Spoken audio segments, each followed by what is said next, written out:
नमस्कार किसान भाइयों। दोस्तों, आज मैं आपके सामने आपके खेत में भूमि जनित रोग जो लगते हैं, किस कारण से लगते हैं और हमें उनका रासायनिक उपचार करना चाहिए या जैविक उपचार करना चाहिए। तो जैविक उपचार करें तो किस चीज़ से करें। आपने बहुत सारे जैविक कीटनाशक का और जैविक फफूंदी नाशकों का नाम सुना होगा। वो आपके फफूंदी बेस भी हो सकते हैं और कीट बैक्स यानी कि बैक्टीरिया बेस भी हो सकते हैं। तो कौन कौन से फफूंदी नाशक या कीटनाशक जो जैविक हैं और बाज़ार में उपलब्ध हैं और उनका किस तरह से फंक्शन होता है, किन किन बीमारियों से आपकी फसल को बचाएंगे, इन बातों पर आज चर्चा करने के लिए मैं उपस्थित हुआ हूं। तो आइए शुरू करते हैं बिना देर किए। मैं हूं आपका डॉक्टर के भारद्वाज और आप देख रहे हैं ब्रजरज कृषि फार्म यूट्यूब चैनल।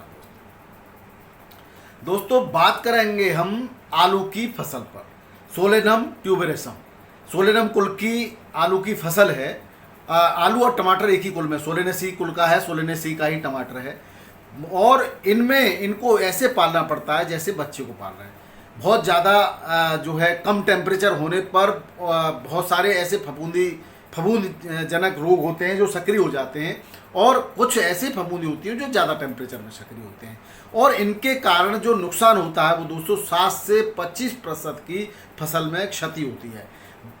और इसके अलावा भी खरपतवार से भी क्षति होती है, और अन्य रोगों के कारण से 26% की क्षति होती है, 33% खरपतवार से क्षति होती है, 20% कीटों से क्षति होती है और 7% भंडारण के कारण क्षति होती है। इन सभी क्षतियों से बचाना होता है किसानों को फसल से। दोस्तों, अगर हम बात करें कि खर्चे की, तो दोस्तों 58.7% टोटल खर्चे का कीटनाशकों पर आता है।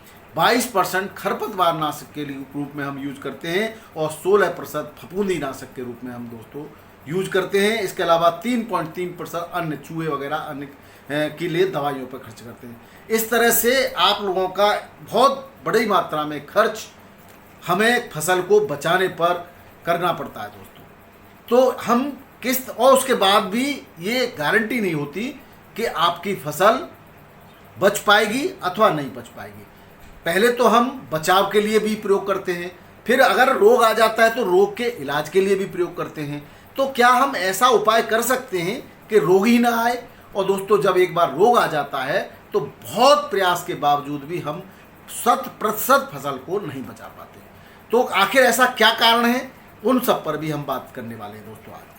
तो सबसे पहले मैं आपको एक बात बता दूं कि लगातार कीटनाशकों का, रासायनिक कीटनाशकों का जो हम अंधाधुंध प्रयोग करते आ रहे हैं, दुकानदार पहले से ही ज़्यादा मात्रा बता करके चलते हैं, लेकिन हम उससे भी ज़्यादा मात्रा जब फसल में दे देते हैं तो फसल में जो जनक हैं बीमारियों के, चाहे वो फंगस हो चाहे वो बैक्टीरिया हो, उस स्पेशल रसायन के प्रति अपने शरीर में प्रतिरोधक क्षमता उत्पन्न कर लेता है। दोस्तों, हम कहें उस रसायन को सहन करने की शक्ति पैदा कर लेता है।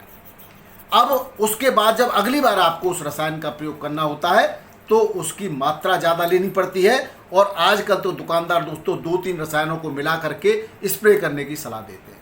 इससे क्या हो रहा है दोस्तों, इससे कई सारे नुकसान हो रहे हैं। एक तो जो फंगस या बैक्टीरिया आपकी फसल को नुकसान पहुंचा रहे थे, वो लगातार प्रतिरोधक क्षमता पैदा करके अपने आप को मजबूत बना करके आपकी फसल को नुकसान तो करते ही हैं, और फिर विभिन्न प्रकार के कीटनाशक, रासायनिक कीटनाशकों के स्प्रे करने के बावजूद भी वो मरते नहीं हैं पूरी तरह से, और फसल को नुकसान पहुंचाते हैं।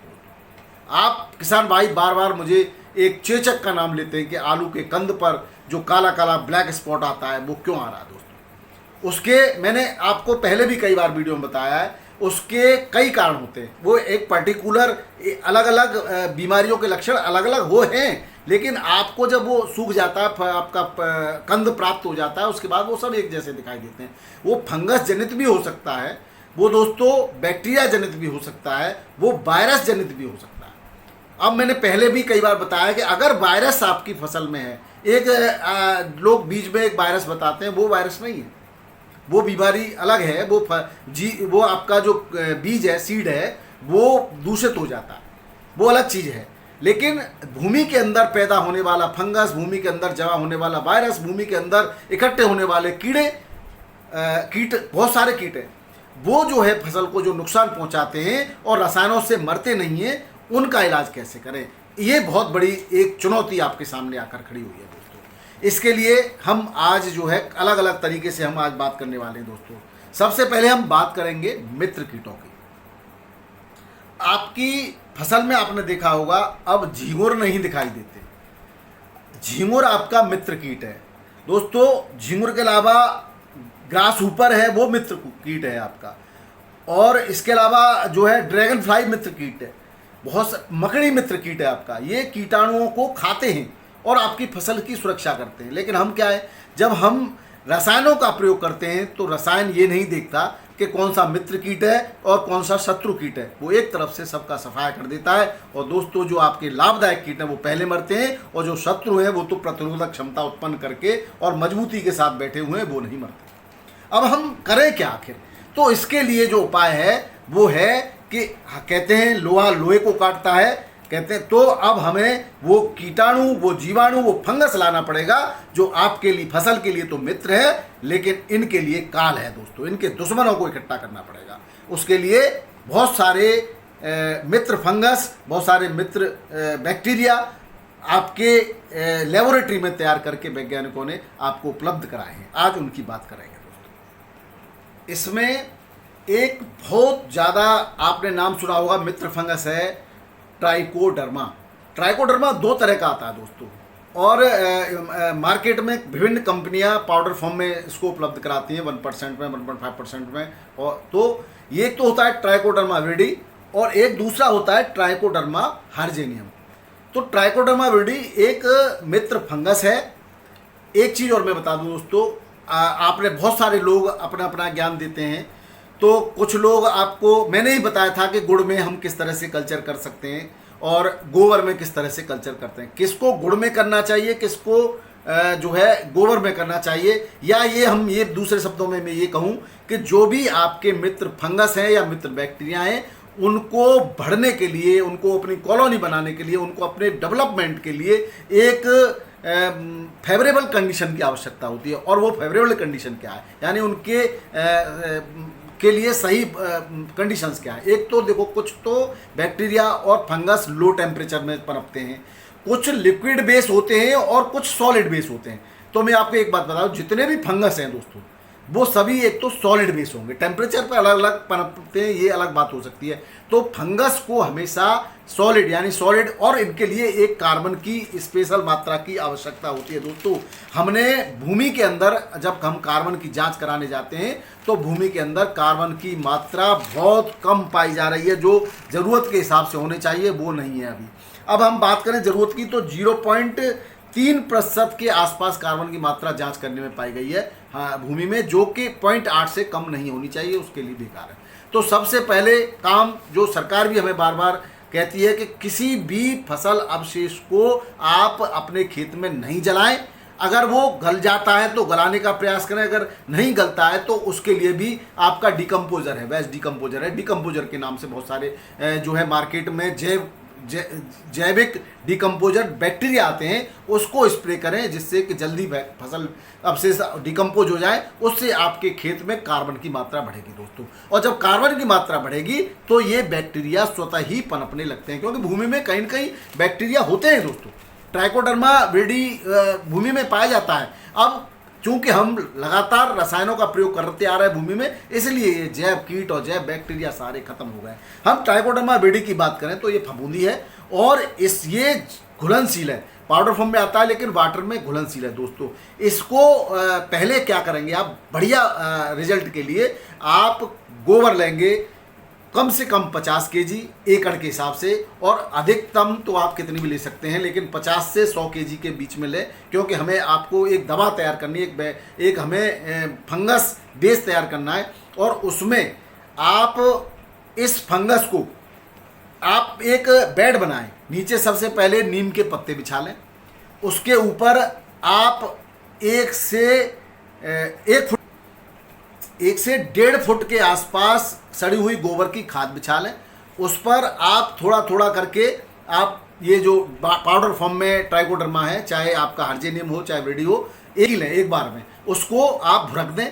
फिर आप पत्ते डालें नीम के, और फिर उसके ऊपर गोबर 1 से 1 फुट के आसपास फिर आप एक बेड परत जमा दें, और फिर वेडी छिड़के। इस तरह से 3-4 परत आप लगा सकते हैं। और ऊपर आप गुड़ का भी पानी अगर प्रयोग कर रहे हैं तो गुड़ को पहले बॉयल करके ठंडा कर लेंगे, गुड़ मिला करके उस वही प्रयोग करेंगे। क्योंकि एक्चुअली क्या है कि आजकल जो मार्केट में गुड़ आ रहा है आपके पास, उसमें भी केमिकल है दोस्तों।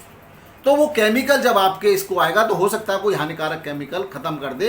तो एक तो ये निर्धारित कर लें कि वो केमिकल वाला गुड़ ना हो। और अगर जिन क्षेत्रों में गन्ने का रस होता है, जहाँ गन्ना की पेराई होती है, वहाँ वो आप गन्ने का रस लेते हैं तो सबसे बेहतर काम करेगा।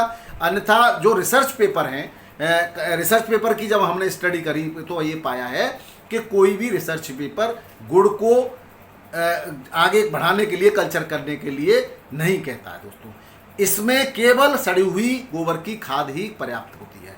तो ट्राइकोडर्मा को उस पर परत लगा करके आप छायादार जगह पर, जब ऊपर हो जाए तो ऊपर भी आप नीम के पत्ते या कोई भी इस तरह की आप ढक सकते हैं जिस पर डायरेक्ट धूप न जाए, उसके अंदर पर्याप्त नमी रहे। 8 से 10 दिन रखने के बाद आप अंतिम जुताई में अपने खेत में डाल दें तो बेहतरीन प्रयोग होगा इसका। तो अब इसमें सबसे बड़ी बात कि कौन कौन से रोगों में ये उपचार करेगा, कल्चर कैसे करें वो मैंने बता दिया।